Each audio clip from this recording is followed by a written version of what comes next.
Maganda nga na niliwanag mismo nila Alden Richards at Maine Mendoza patungkol ng mga bashers at mga naninira sa kanilang relasyon.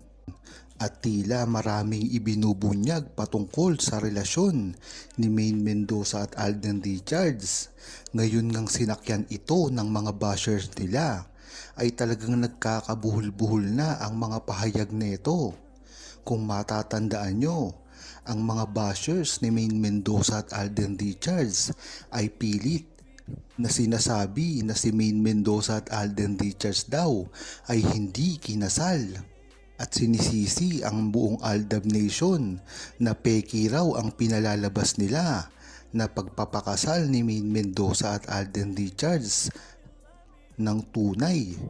Ngunit agad namang sinakyan din netong mga bashers ni Maine Mendoza at Alden Richards ang naturang annulment. Kung ipapaliwanag nga ng mga matalinong buong Aldab Nation, kung naniniwala sila na hindi ikinasal si Maine Mendoza at Alden Richards, bakit ngayon sumasakay kayo sa naging annulment daw umano ni Maine Mendoza at Alden Richards? Talagang nagkabuhol-buhol na ang kanilang script at hindi na nila malaman kung ano ang totoong gagawin nila sa paninira kay Maine Mendoza at Alden Richards. Parang katulad lang rin ito ng mga pinagtatawanan ng mga bashers ni Maine Mendoza at Alden Richards patungkol sa clone ni Maine Mendoza.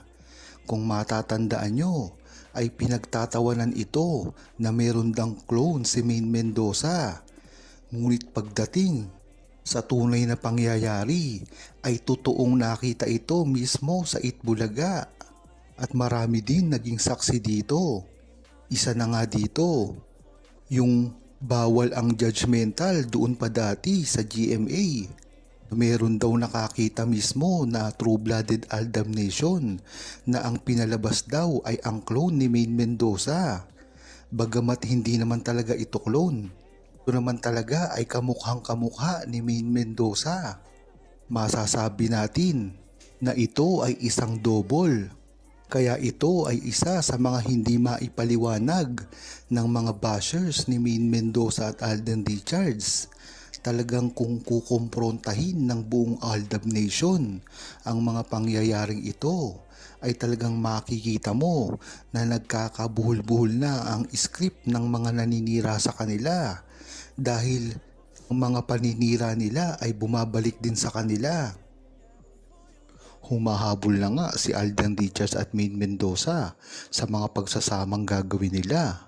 Kung matatandaan nyo ay napakailap nila sa isa't isa nitong mga nakaraang taon dahil na rin sa pag-iwas nila sa mga bashers at sa mga kritiko nila na talagang walang awa kung sila ay i-bash.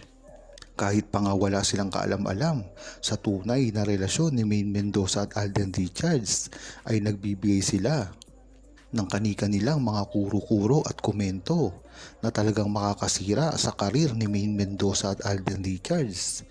Ngunit maganda na lang dito, mabuti nang nariyan ang buong true-blooded Aldab Nation para ipagtanggol si Maine Mendoza at Alden Richards sa ganitong mga paninira.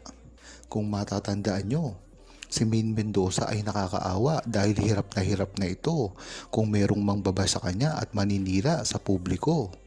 Ngunit ang maganda dito ay nariyan pa rin ang buong mga true-blooded Aldab Nation para ipagtanggol siya.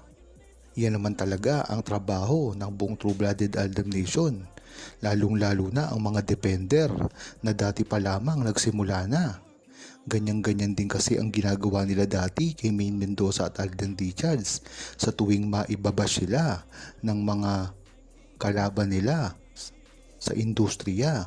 Kung matatandaan nyo ay sunod-sunod na rin ang mga nagpapakalat ng mga nanliligaw umano at nililigawan ni Alden Richards at Maine Mendoza na sa bandang huli ay nalaman na hindi naman ito totoo at ito ay paninira lamang para mabuwag ang Aldab.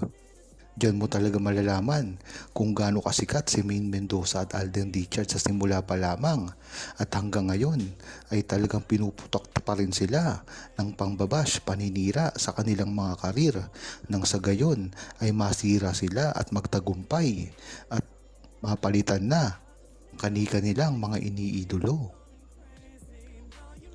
Talagang hanggang ngayon nga ay napakatibay pa rin ni Maine Mendoza at Alden Richards at walang iba ito iniisip kung hindi ang magaganda lang na nangyayari sa kanilang buhay dahil na rin ito sa gawa ng kanilang mga fans.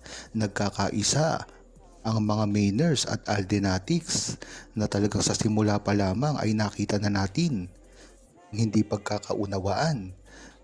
Ngunit ang maganda dito, ang nagtugumpay sa kanilang mga fans, walang iba kung hindi ang mga True-Blooded Aldab Nation na talagang milyon-milyon kung gumalaw at talagang kahit ano pang gawin nila ay hindi nila masisira si Maine Mendoza at Alden Richards. Ang buong Aldab Nation ay nagkaroon ng award na talagang tanging iisang fandom lamang na nangyari ito. Nagkamit pa ng mga multiple Guinness World Record na talagang kahit kailan ay hindi na mapapantayan. Ang tinutukoy nga nito ni Alden Richards at Maine Mendoza ay hindi lang dito sa Pilipinas, kung hindi sa buong mundo na tinalo pa ang fan club nila Taylor Swift, Bruno Mars, Ariana Grande, Olivia Rodrigo, iba't iba pa na mga sikat na fandom. Kaya dyan mo talaga malalaman na talagang kahit anong gawin nila ay hindi nila masisira si Maine Mendoza at Alden Richards dahil napatunayan na nila ito at talagang tuloy-tuloy pa rin at talagang strong at hindi nila ito kayang-kayang sirain at agawin ang trono kay Maine Mendoza at Alden Richards dahil ang maganda dito ay talagang todo ang suporta ng mga fans kahit na sa mga gawi ng mga paninira nila kay Maine Mendoza at Alden Richards at kahit kailanman ay talagang hindi nila magagawa. Kadahilanan na rin ito para gumawa sila ng isang mga proyekto na pagbibidahan man lang or mga komersyal nang sa gayon ay mabigyan nila ng pahapyaw ang buong True-Blooded Aldab Nation. Sa lakas ba naman ng fandom ni Maine Mendoza at Alden Richards ay tiyak kahit ano naman ang gawin nila ay talagang papatok sa publiko. Kaya dapat ay hindi mag-isip si Maine Mendoza at Alden Richards ng kung ano man at talagang gawin kung ano talaga ang nararapat at kagustuhan nilang mangyari sa kanilang mga buhay.